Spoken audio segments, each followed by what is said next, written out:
روس میں دیکھیں کہ ایٹمی پلانٹ کے پھٹنے سے گیس پھیل گئی تھی اور جس سے 3 لاکھ آدمی متاثر ہوئے تھے، سینکڑوں لقمۂ اجل بن گئے تھے۔ تابکاری کا اثرات نہایت ہی مہلک ہوتے ہیں نا، ان کا مناسب انتظام ہونا چاہیے۔ صفائی ہمارے شہروں کا بہت بڑا مسئلہ ہے۔ اگر شہروں کی گلیاں اور بازار گندے ہیں، پانی کا نکاس معقول نہیں ہے، جس کی وجہ سے جگہ جگہ یعنی کہ جوہر بنے ہوئے ہوتے ہیں نا، جن سے تعفن پیدا ہو جاتا ہے اور بیماریاں بھی پھیلتی ہیں، بہرحال مکھیوں اور مچھروں کی اما جگہ بھی بن کر وہاں وبال بن جاتا ہے۔ بہرحال ٹوٹی پھوٹی سڑکوں پر گندگی کے ڈھیر ہوں تو لوگوں کی صحت کیسے برقرار رہ سکتی ہے؟ تو اسی معاملہ میں یعنی کہ کئی شہر ایسے ہیں، خاص طور پہ ذکر کیا جا سکتا ہے کہ ان حالات میں شہر اور ملک کو بلدۃ طیبہ کیسے کہا جا سکتا ہے؟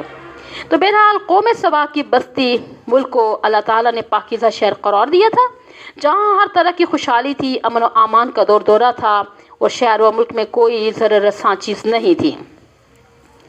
تو بہرحال فرمایا اللہ تعالیٰ نے قوم سبا کو پاکیزہ شہر عطا کیا جہاں ہر چیز کی فراوانی تھی اور ان کا پروردگار ان کی خطائیں معاف کرنے والا ہے، مگر انہوں نے انعامات الہی کا شکریہ ادا کرنے کی بجائے فاعرضوا اپنے پروردگار سے اعراض کیا اور اس کی طرف سے رجوع کرنے کی بجائے اس سے دوری اختیار کی۔ اس کا نتیجہ یہ ہوا فارسلنا علیہم سیل العرم کہ ہم نے ان پر زوردار سیلاب بھی بھیج دیا۔ وہی صد معارف جو ان کی خوشحالی کا باعث بنا ہوا تھا نا، ان کے لیے تباہی کا باعث بھی بن گیا۔ بند کی دیواریں گھاس وغیرہ اگ گئی اس میں، جو چوہوں نے کھا کھا کر دیوار کو کھوکھلا کر دیا۔ بند میں شگاف پڑ گیا، ایسا زبردست سیلاب آیا جس نے پورے ملک میں تباہی پھیلا دی، کھیتیاں تباہ ہو گئیں، باغات اجڑ گئے، مکانات یعنی کہ یہ سارے ختم ہو گئے، تمام ذخیرے بھی بہہ گئے۔ اسی طرح ایک خوشحال ملک خندرات کا ڈھیر بن گیا۔ گزشتہ آیت میں جن 2 پھل آور باغات کا ذکر کیا گیا تھا اس کے متعلق اللہ تعالیٰ نے فرمایا وَبَدَّلْنَاهُمْ بِجَنَّتِهِمْ جَنَّتَيْهِمْ، ہم نے ان 2 باغوں کو 2 یعنی کہ دوسرے ایسے باغوں میں تبدیل کر دیا، جنتین ایسے 2 باغوں میں تبدیل کر دیا، ذواتی اکول حمط جن کا پھل کسیلا ہوتا ہے، وَأَثْلٍ جھاؤ کے درختوں ہوتے ہیں نا، جھاؤ کے درخت جن میں پھل آتا ہی نہیں، وَشَيْءٍ مِّن سِدْرٍ قَلِيلٍ یعنی کچھ جنگلی بیڑے یعنی باقی پھلدار درخت سارے تباہ ہو گئے تھے، کچھ جنگلی بھیڑ رہ گئے تھے نا۔ فرمایا کہ ذالک جزیناہم بما کفروا، ہم نے ان کو یہ بدلہ ان کی ناشکری کی وجہ سے دیا۔ انہوں نے اللہ کی عطا کردہ نعمتوں کا شکر ادا نہ کیا بلکہ اپنی خوشحالی پہ اتراتے رہے، تو اللہ تعالیٰ نے ان کو یہ صلہ دیا اور فرمایا وَهَلْ نُجَازِي إِلَّا الْكَفُورَ، ہم ایسا بدلہ نہیں دیتے مگر ناشکر گزاروں کو دیتے ہیں۔ اہل سبا کو ان کی ناشکری کی سزا مل گئی۔ اللہ تعالیٰ نے دوسرے لوگوں کو بھی سمجھایا اگر توحید، رسالت، کتاب الہی، قیامت کا انکار کرو گے تو ناشکر گزاروں میں شمار ہوگے اور تمہارا حشر بھی قوم سبا سے مختلف نہیں ہوگا۔